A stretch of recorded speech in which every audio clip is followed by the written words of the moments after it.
नमस्कार. आज आपण एका खूप महत्त्वाच्या विषयावर बोलणार आहोत. योग्य करिअर निवडणं. आपल्याकडे एका लेखातील काही महत्त्वाचे उतारे आहेत जी याच विषयावर आहेत. हो. तर या चर्चेतून आपल्याला करिअर निवडीचं नेमकं महत्त्व काय, त्याचे चांगले वाईट परिणाम काय असू शकतात आणि आव्हानं कोणती येतात हे सगळं समजून घ्यायचं आहे. लेखात काही खास मुद्दे आहेत जे आपल्याला मदत करतील.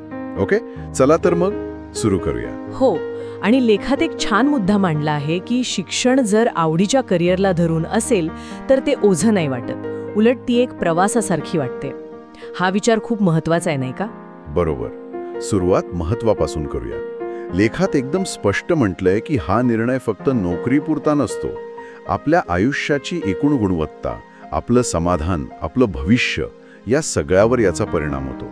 लेखात एक उदाहरण पण होतं की कसं एका व्यक्तीला काही वर्षांनी जाणीव झाली की पगारामागे लागून काय गमावलंय. अगदी.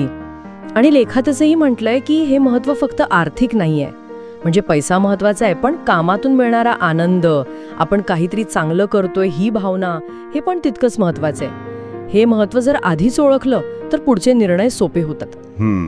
आता योग्य करिअर निवडण्याच्या फायद्यांबद्दल बोलूया. लेखाप्रमाणे जेव्हा आवड आणि क्षमता एकत्र येतात तेव्हा कामात एक वेगळीच ऊर्जा येते, नाही का? हो. फक्त समाधान नाही, तर लेखात म्हटले की अशा लोकांची क्रिएटिव्हिटी म्हणजे सर्जनशीलता आणि प्रॉब्लेम सॉल्व्हिंगची क्षमता पण वाढते. अगदी. त्यांना कामात काहीतरी नवीन करून बघायला आवडतं. हो. आणि इथे एक काय म्हणतात त्याला, सूक्ष्म मुद्दा लेखाने मांडला आहे. ते म्हणतायत की आवडीच्या क्षेत्रात अपयश आलं तरी लोक त्याला सकारात्मकतेने घेतात, कारण ती शिकण्याची संधी वाटते, फक्त निराशा नाही. ही जी आतून येणारी प्रेरणा आहे ना, ती खूप मोठी गोष्ट आहे. खरंय. ती बाहेरून मिळत नाही सहजासहजी. बरोबर. आता याच्या अगदी विरुद्ध बाजू बघूया. आवड नसलेलं करिअर निवडण्याचे तोटे.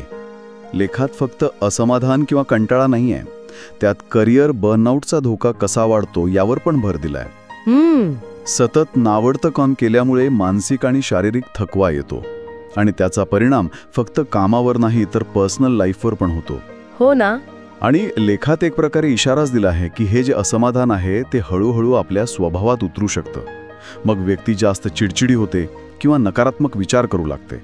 त्यामुळे लेखाचा भर यावर आहे की निर्णय फक्त पगार किंवा स्टेटस बघून घेऊ नका.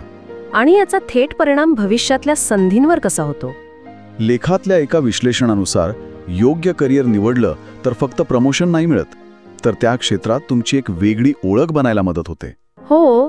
आवडीच्या कामामुळे तुम्ही जास्त लोकांशी कनेक्ट होता, नेटवर्क वाढतं आणि मग अचानक नवीन संधी येतात. इथेच खरी गंमत आहे. अगदी. लेखात याला संधींचं जाळं असं म्हटलं आहे, कारण आवडीच्या क्षेत्रात तुम्ही सतत काहीतरी नवीन शिकत असता, नवीन लोकांशी बोलता आणि यातूनच नकळतपणे असे मार्ग तयार होतात जे आपल्याला आधी दिसले पण नसतात. पण हे सगळं ऐकायला सोपं वाटलं तरी ते तसं नाही आहे, नाही का? योग्य करिअर निवडण्यात आव्हानं पण आहेत, यावर पण लेखात चर्चा आहे. एक म्हणजे इतके पर्याय उपलब्ध आहेत की निवड करणं कठीण होतं. हो. लेखात FOMOचा उल्लेख आहे, म्हणजे फिअर ऑफ मिसिंग आउट.